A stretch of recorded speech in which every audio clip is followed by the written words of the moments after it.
Bonjour à vous tous, je commencerai cette semaine par des petites précisions. En ce qui concerne le jeune public, nous donnons à titre indicatif sur le programme un âge conseillé pour les films. Il ne s'agit là que d'une indication. C'est à vous de connaître vos enfants pour savoir s'ils vont être dans la capacité de voir tel ou tel film ou non. En revanche, pour ce qui est des interdictions moins de 12, de 16 ou de 18 ans, ces interdictions sont catégoriques, même accompagnées des parents. Voilà pour ces précisions. Passons maintenant au film de la semaine. Commençons par une comédie avec le film Haut les mains de Julia Manoukian.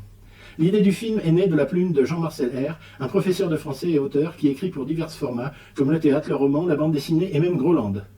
Après avoir collaboré avec la réalisatrice Julie Manoukian sur les Vétos, le producteur Yves Marmion souhaitait les réunir à nouveau. Il a donc envoyé le scénario à Manoukian qui a immédiatement été séduite par cette comédie d'aventure abordant des sujets qui lui tiennent à cœur, l'écologie et le féminisme. Les Green Panthers, des Robin des Bois d'aujourd'hui, se lancent dans le cambriolage engagé contre des pollueurs et des harceleurs. Mais pour ouvrir le coffre de leurs rêves, il leur faudra s'associer à Bernard, un cambrioleur vieillissant, pas très à jour sur l'écoféminisme.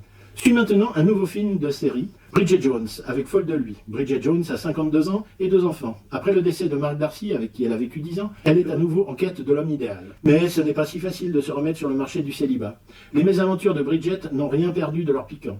Après avoir été absent du 3e volet, Hugh Grant est de retour dans la saga. Dans le précédent opus, Bridget Jones' Baby, son personnage est brièvement mentionné et est censé être mort dans un accident d'avion. Néanmoins, on apprend à la fin du long-métrage qu'il a survécu. Film suivant, Les Damnés. Hiver 1862, pendant la guerre de sécession, l'armée des États-Unis envoie à l'ouest une compagnie de volontaires pour effectuer une patrouille dans les régions inexplorées. Alors que leur mission change de cap, ils se questionnent sur le sens de leurs engagements. Si les films précédents de Roberto Minervini se déroulaient tous dans l'Amérique d'aujourd'hui, le cinéaste a choisi avec Les Damnés de se centrer sur la guerre de sécession. Il a toujours eu un problème avec les films de guerre en raison des archétypes que l'on y rencontre. L'idée de la cause juste, la lutte du bien contre le mal, la vengeance, l'héroïsme. Il n'y a jamais eu une approche que l'on peut qualifier d'humaine. Sortons un peu de la réalité avec Captain America, Brave New World. Avec cette nouvelle aventure, Marvel Studios amorce une nouvelle ère pour Captain America en confiant le bouclier à Sam Wilson.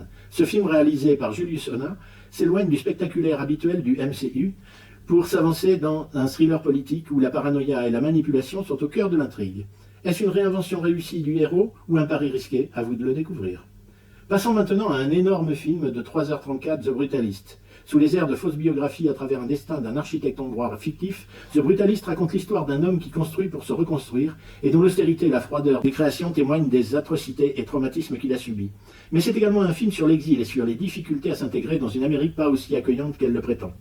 Capitalisme sur fond d'antisémitisme, le mythe du rêve américain que l'on devine écorché dès les tout premiers plans du film, sublime image d'une statue de la liberté renversée.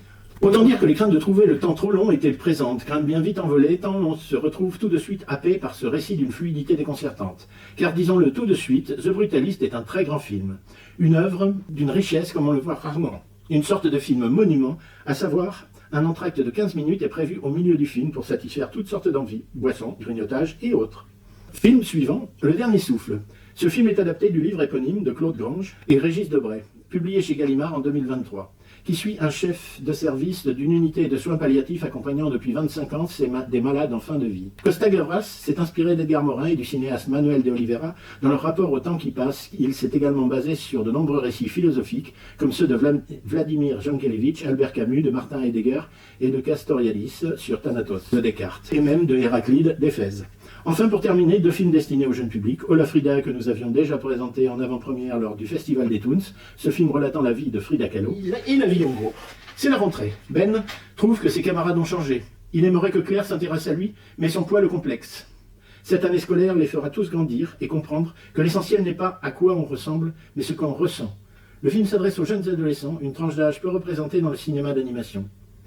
Et voilà pour cette semaine cinématographique. Retrouvez-nous pour tous ces films dans votre cinéma Les Nouveaux Bleus à Beaumont-de-Lomagne. À ciao, bye bye.